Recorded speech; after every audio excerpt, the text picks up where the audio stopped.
May the words of my mouth and the meditations of our hearts be always acceptable in your sight, O Lord, our strength and our Redeemer. Amen.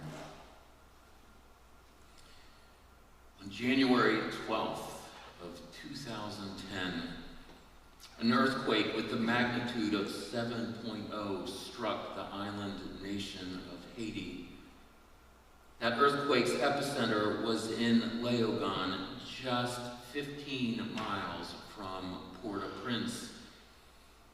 The devastation was unspeakable. Homes, houses, buildings destroyed. The National Palace, the equivalent of our White House, collapsed, its grand central dome pancaking onto the rest of the building. Their infrastructure was destroyed, and people were starving in the streets, their government unable to care for them, and the people impacted by that event barely able to care for themselves.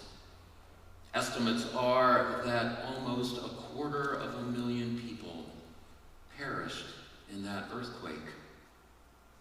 Some 16 months later, in April of the next year, I traveled to Haiti to visit our partners in ministry at St. Mark's Parish in Jeannette, out the western end of the southern peninsula of Haiti.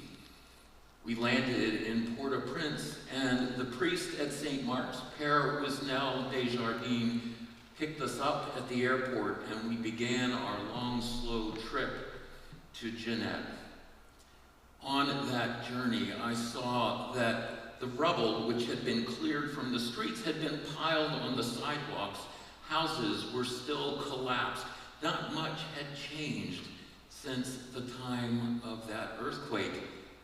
And still, the devastation was undescribable. I grew up in the Maryland suburbs of Washington, D.C., in and around Washington and Baltimore. I had seen urban blight. I understood what poverty looked like.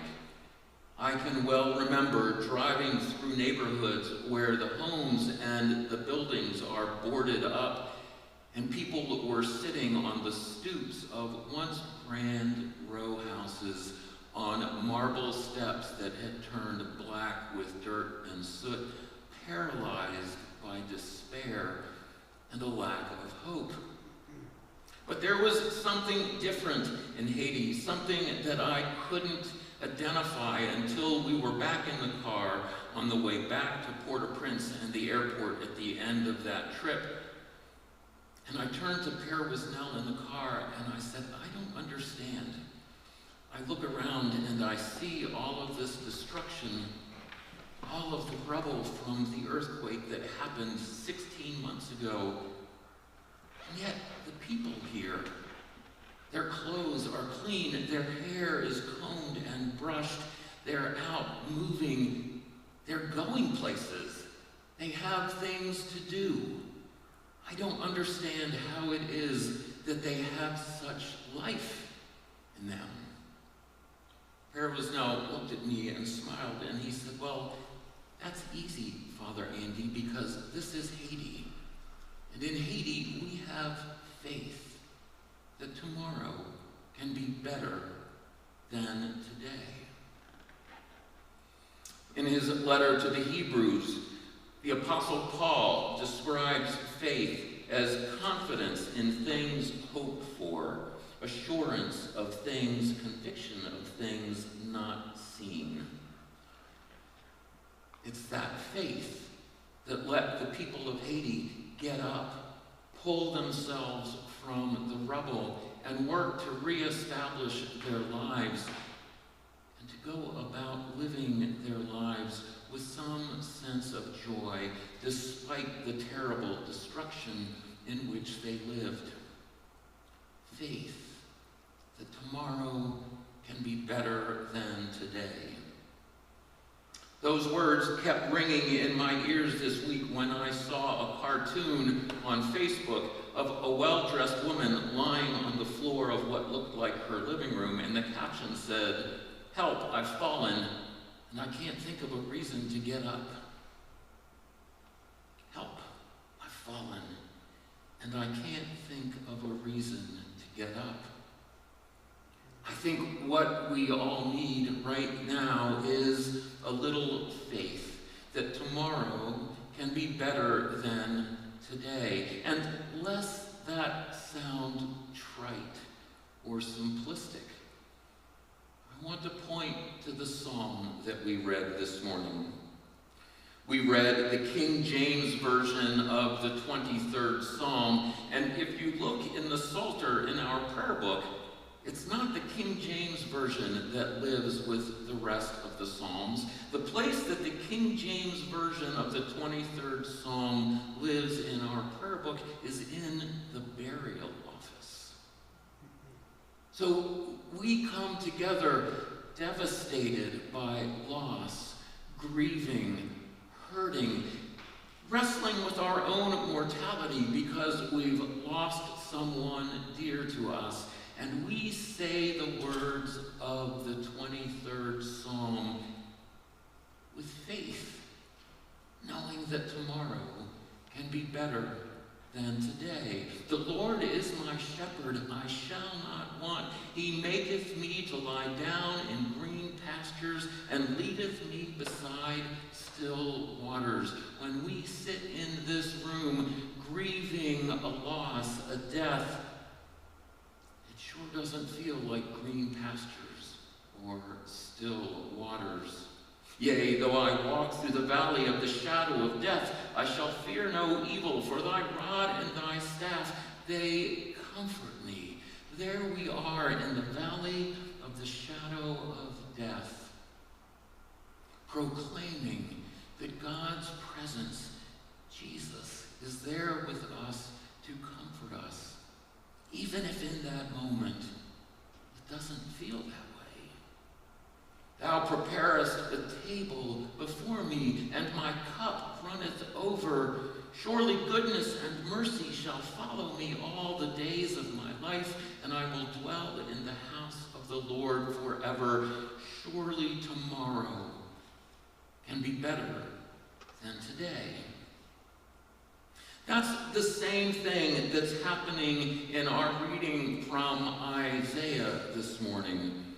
Our reading comes from the 25th chapter of Isaiah, but you should know that immediately preceding this morning's reading in chapter 4, Isaiah pronounces judgment on all the earth and describes a calamity that will befall all of creation because of our sin and wickedness. Listen to that description.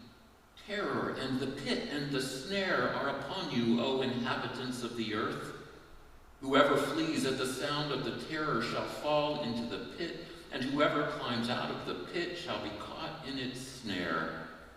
For the windows of heaven are opened, and the foundations of the earth tremble. The earth is utterly broken. The earth is torn asunder. The earth is violently shaken. The earth staggers like a drunkard. It sways like a hut. Its transgression lies heavy upon it, and it falls and will not rise again. The earth is torn asunder. The earth is violently shaken. And in the face of the threat of that terrible earthquake, of destruction, of justice falling on those who have strayed from God's path, Isaiah the prophet responds and says, "O Lord, you are my God. I will exalt you. I will praise your name." In the face of that devastation, the prophet proclaims that you are my God. The prophet goes on to proclaim, "For you have done wonderful things, plan formed of old, faithful and sure. You have been with us, God, and we know who you are, and you have done great and marvelous things, and we know that that is who you are. Isaiah goes on to describe what God is about to do, to bring about God's justice. And listen to these words. The cities of ruthless nations will fear you. For you have been a refuge to the poor, a refuge to the needy in their distress, a shelter from the rainstorm and a shade from the heat. Oh God, you are our God, and you have done mighty and wonderful things in the past. You have been faithful to us, and we know that in this moment you are saving the poor and the weak, and the ruthless who oppress the poor and the weak are being struck down. And then that point towards the future. On this mountain, the Lord of hosts will make for all peoples a feast of rich food, a feast of well-aged wines, of rich food filled with marrow, of well-aged wines strained clear. We have faith that tomorrow can be better. And boy, do we need that right now.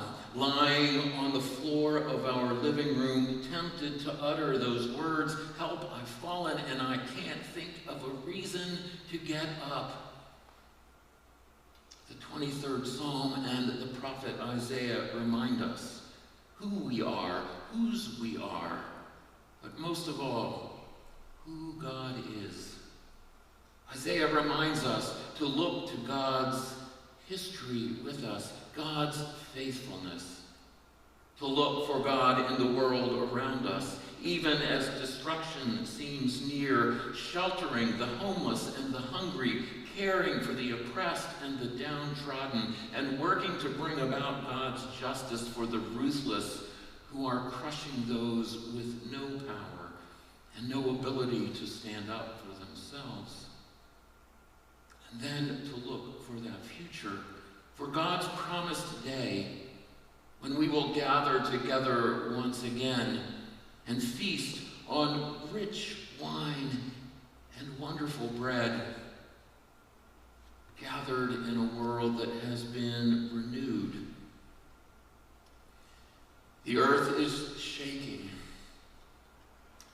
The earth is broken. And yet we are called to have faith, confidence in things we have not seen, assurance of things that we hope for, and to proclaim that God is faithful and just. Get up off the living room floor and come with us as we proclaim the love and truth and justice of a living God who will bring about a new day.